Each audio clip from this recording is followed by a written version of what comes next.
Meow. Meow, meow, meow. Hey, catters. Hello, hello. I'm gonna be recording this video quickly for you all to just answer some questions that get asked very commonly, either on my stream or in Discord. Especially questions regarding the budget sale build that I made, but just in general going over questions that are relevant for playing the Chain Lightning. So hey, you fought my build. What do you upgrade for damage? I would say the first most important thing is getting yourself priceless wands to replace the oversights. Once you have the priceless wands, you can slowly start working on improving your slates. So the thing that you want to do in improving your slates is you want to fit in a prairie and have that prairie copy 4 15% dex mods, which means you do need to buy yourself slates with the dex at the bottom, because prairies copy the bottom mods. And in general, the whole process of getting new slates and improving your slates is a bit time consuming. Not time consuming, it's a bit difficult because there's not always slates on the market that you need. So I would recommend while you work on this to also move on and do other things at the same time and just waiting until you can snipe things on the market for fairly priced. You want to work on getting yourself full prices here. So after the wands, you want to get prices, a priceless neck, priceless gloves, priceless rings, a priceless belt. And you can also work on getting better candles. So these candles that I have here are both 1 mod candles. Instead of this, you can have like a 2 mod candle and a 2 mod candle. And I'll go over like some candle mods a bit later in this video. You want to work on getting yourself level 50 hero memories. So I just bought very cheap level 40 ones. It is very much a lot better to have red memories though. And you want to roll your hero memories to get like T1, T0 crit damage rolls on them. And of course, this is a free 40% additional damage, is leveling up your support skills, your Chain Lightning supports, to level 5. Because at level 5, they get 20% additional damage, which is very, very strong. Okay, and you're using my build, but you feel really squishy. A lot of people die a lot in Profound.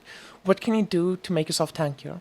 So the first thing you can do is use the Deflection Kismet, which is the dual Kismet Pendulum. These Kismets are 270 each right now, so for like 540 FE, you can have 3% damage reduction. You can get yourself a slate with evasion per dex on it. That should bump up your evasion to like 50-60%, which is really strong, really good to have. You can swap to your Magus setup. The reason we swap to Magus in the end is because it makes us a lot tankier. That is our main defense layer. But it does come at a massive cost of our damage. And at the same time, you can also try using the Magus Kismets, like the Erosion Kismet, the Rock Kismet, the Frost Kismet. All of those will provide you with quite a bit of tankiness. But of course, all of this will come at a cost of damage because you're losing Dex Kismets and you're losing potentially auras to fit in Maguses. You can try using an ES aura. I do think if you're at the point where using using an ES aura will lose you a bit less damage than swapping to Maguses, but obviously the Maguses will give you a lot more tankiness. You can use a Priceless Belt. Priceless Belts have a modifier on them, which give you reduced damage taken at low mana. And with this build, we are always at low mana, so you just always take less damage. You can use tankier candle mods and slate mods. I will go over the slate and candle mods a bit later in the video, explaining what are some good defensive options to fit in. Okay, help, I'm doing no damage. I've had a few people come into my chat, a few people come on the Discord, not like sure what's going on, because they spend all their FE, they swap to my build and they're just not doing damage. There are 2 main causes of this. The first thing is go into your settings, click on battle, go to Path of Flames, and this auto channel here, tick it. Make sure your Path of Flames is ticked on auto channel, and what that will do is when you press Path of Flames, it will just automatically channel the skill the whole time. If you do that, and you still are not doing any damage, make sure that you actually have Spellburst in your build. Having a Surging and the Spellburst and the Burst Activation medium is not enough. You need to have in your build plus max Spellburst. If you have a non-corroded Surging, you want to just have yourself somewhere in the build plus 1 max Spellburst, and with a corroded you kind of want to have Beacon. Okay? You cannot Spellburst without these mods. When do I swap to the Magus setup? So I think the best time to swap the Magus setup is when you have enough damage that swapping to it is not going to make you farm less efficiently. So if you're busy farming Profound and you have like 1 trillion damage, you can farm Profound in like 500 billion too. At that point, it can be worth considering to swap to the Maguses. Because the Magus is going to give you a lot of tankiness at the cost of your damage. But also, if you just want to get tankier, you can swap the Maguses. Do you need any legendary pack spirits to play this setup? So, in my build, I am using 3 legendaries. I'm using Dreamweaver, Backup Power, and Drapion Lady. You don't need any of these. You can quite simply just use the blue casting pets or the purple ones. I would use Shallow Sea Violet, Cloud Gather Violet, as well as using Idling Weasel Sprouts.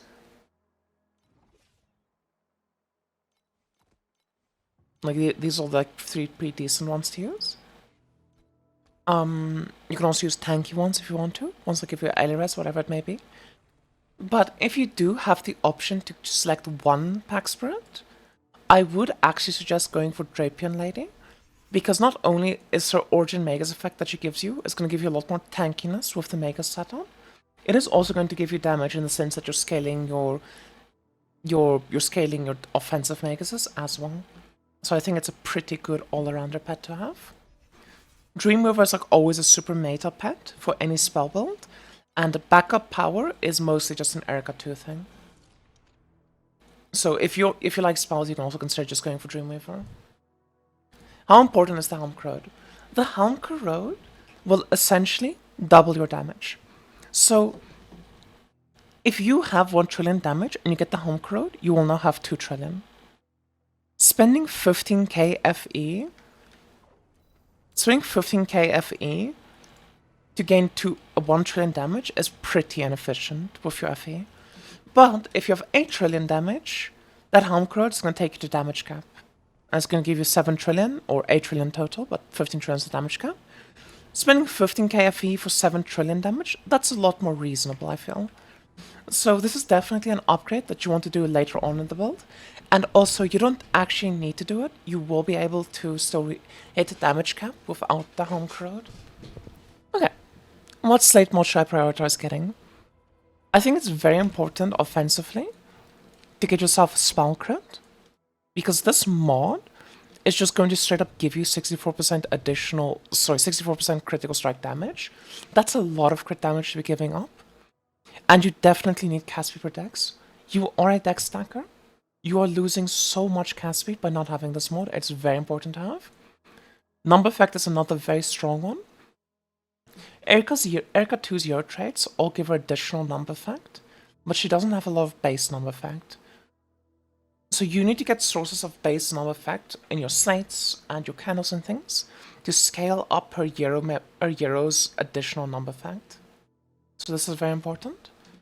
And then some other good ones you consider is like getting Mark on Hit, which is just going to give you basically Fixate on a slate, which lets you use a different support skill than Fixate, as well as getting +1 numb, which +1 numb doesn't really give you damage, but it gives you a lot of consistency. So you might struggle a bit with getting to like 10 numbs consistently while doing like SS21 or SS20.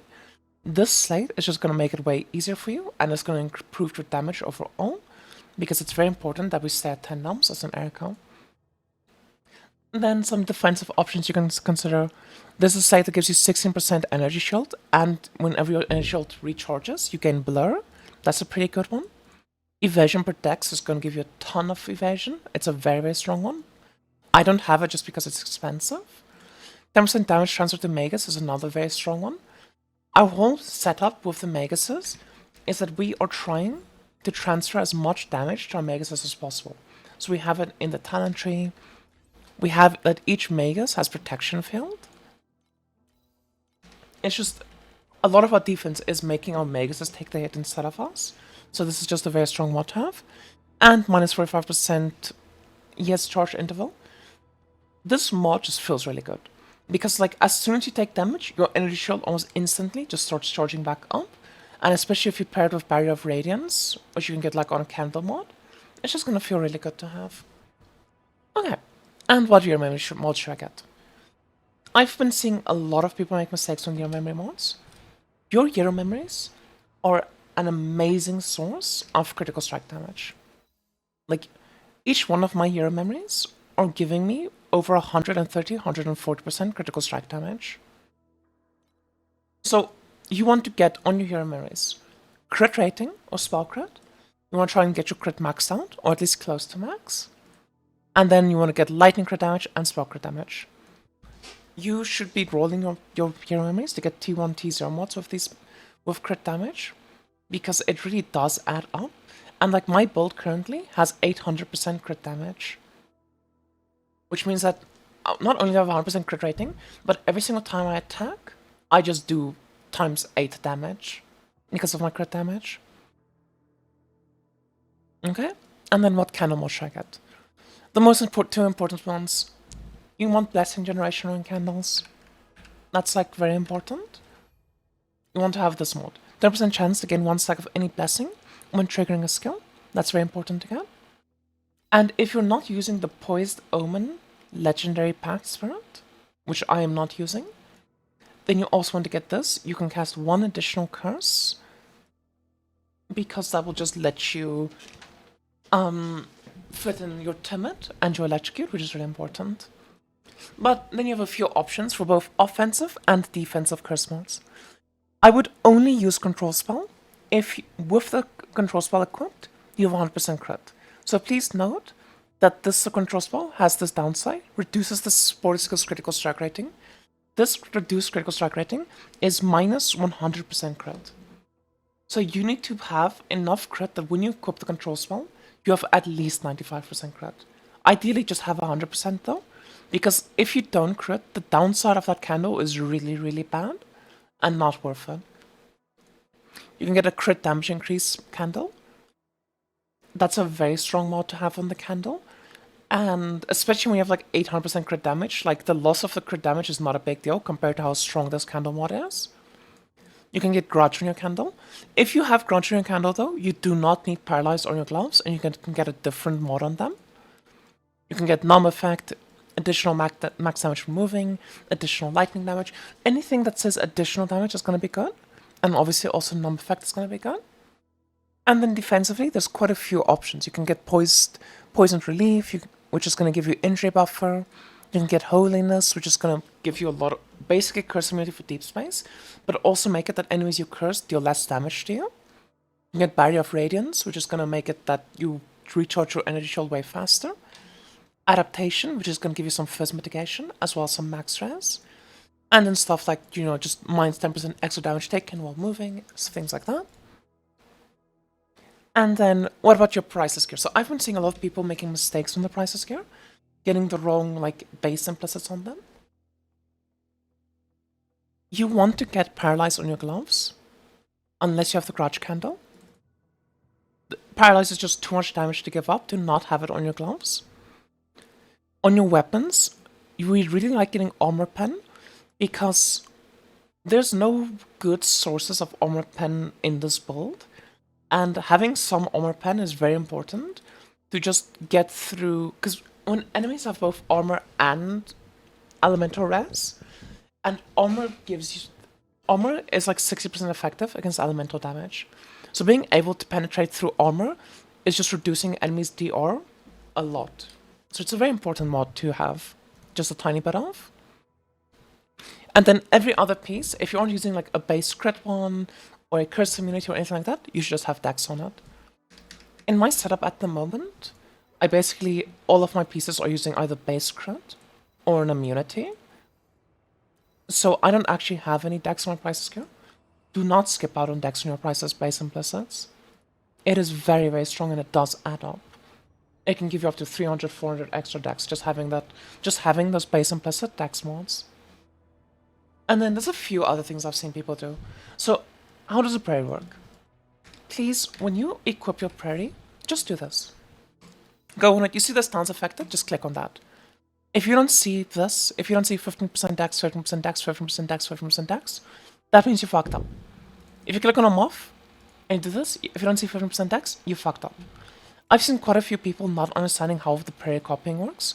Please, please, please, please, please, just buy yourself corners, force lanes, and fallen star lanes that have dex on the bottom. Okay? Because it can only copy the dex if it's the bottom mod. And you can double check by just clicking on talents affected to make sure that it's copying the correct mod. Okay? If it's not copying the correct mod, or if it's not copying anything, you fucked up. If it's copying a max divinity, you fucked up. Max divinity means you can own only one of those in your sites, they do not stack. Okay? What do I kismet over my pack spirits? So I've seen a lot of people who don't know what to put their kismets on, and they put it on the wrong mods. If you look at something like Dreamweaver, you have elite damage, elite pen, and cast speed. By far, the most useless mod here is just flat elemental damage. Just flat percent damage is not a very good mod. We have so much percent damage and additional damage on build. Like, having more just percent damage is not a good mod. You want to put your kismets on these. And then once you have all of those done up, then you can start considering other things like, you know, oh, yes, cast speed, I need one more micro kismet. Let me just put one micro kismet here. So please don't mess that up. And then the last thing I've seen people do, make sure you have a blending affix on your belt. They're not expensive. You can get a peculiar vibe. You can get impermanence. Those are two very, very strong ones to get on the belt. They're just going to give you a lot of extra damage for basically free. And not having it is just missing so much damage for completely free. You just go over here to this NPC. You just talk to them. Blending rituals. You put your belt in. Go into main talents. You just type in...